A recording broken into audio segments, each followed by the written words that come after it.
भगवान श्री कृष्ण के नाम से पहले श्री राधा रानी का नाम क्यों लिया जाता है? आइए जानते हैं इस लीला को।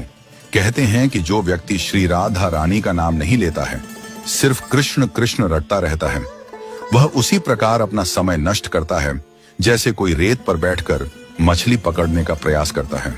श्रीमद् भागवत नामक ग्रंथ में उल्लेख मिलता है कि जो भक्त श्री राधा का नाम लेता है, भगवान श्री कृष्ण सिर्फ उसी की पुकार सुनते हैं। इसीलिए कृष्ण को पुकारना है तो राधा को पहले बुलाओ। जहां श्री राधा होंगे वहां कृष्ण खुद ही चले आएंगे। पुराणों के अनुसार भगवान श्री कृष्ण स्वयं कहते हैं कि राधा उनकी आत्मा है, वह राधा में और राधा उनमें बसती है। श्री कृष्ण को पसंद है कि लोग भले ही उनका नाम नहीं लें, लेकिन श्री राधा का नाम जपते रहें।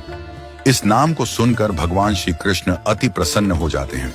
इस संदर्भ में कथा है कि व्यास मुनि के पुत्र श्री शुकदेव जी तोता बनकर श्री राधा के महल में रहने लगे।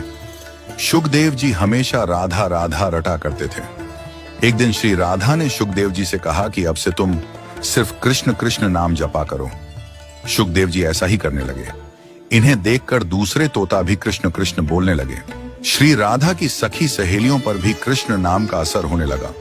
पूरा नगर कृष्णमय हो गया, कोई राधा का नाम नहीं लेता था। एक दिन श्री कृष्ण उदास भाव से श्री राधा से मिलने जा रहे थे। श्री राधा जी कृष्ण की प्रतीक्षा कर रही थी। तभी नारद जी बीच आ गए। श्री कृष्ण के उदास चेहरे को देखकर नारद जी ने पूछा कि प्रभु आप उदास क्यों हैं? श्री कृष्ण कहने लगे कि राधा ने सभी को कृष्ण नाम रटना सिखा दिया है, कोई राधा नहीं कहता, जबकि मुझे राधा नाम सुनकर प्रसन्नता होती है।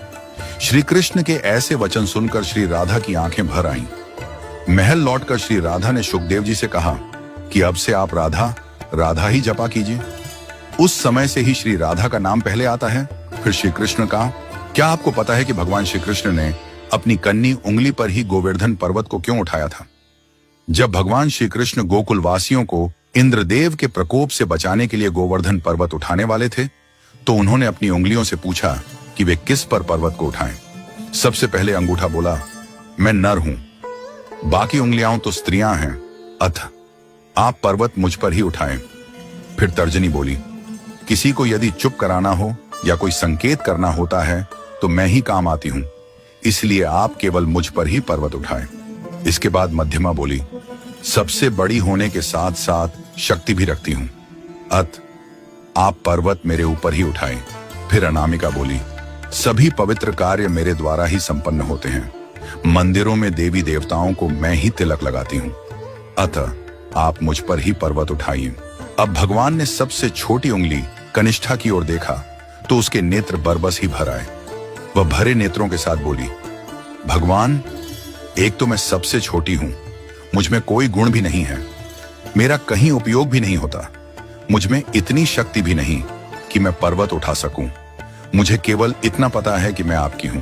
छोटी उंगली की बात सुनकर भगवान श्री कृष्ण प्रसन्न हो गए और बोले, कनिष्ठ मुझे विनम्रता ही तो पसंद है, यदि कुछ पाना है तो विनम्र बनना पड़ेगा। तब श्री कृष्ण ने छोटी उंगली को सम्मान देते हुए उसी पर गोवर्धन पर्वत उठाया। इस कहानी से यह शिक्षा मिलती है कि कभी भी अहंकार नहीं करना चाहिए। विनम्र और सरल बनिए, तभी प्रभु आपके हो सकते हैं।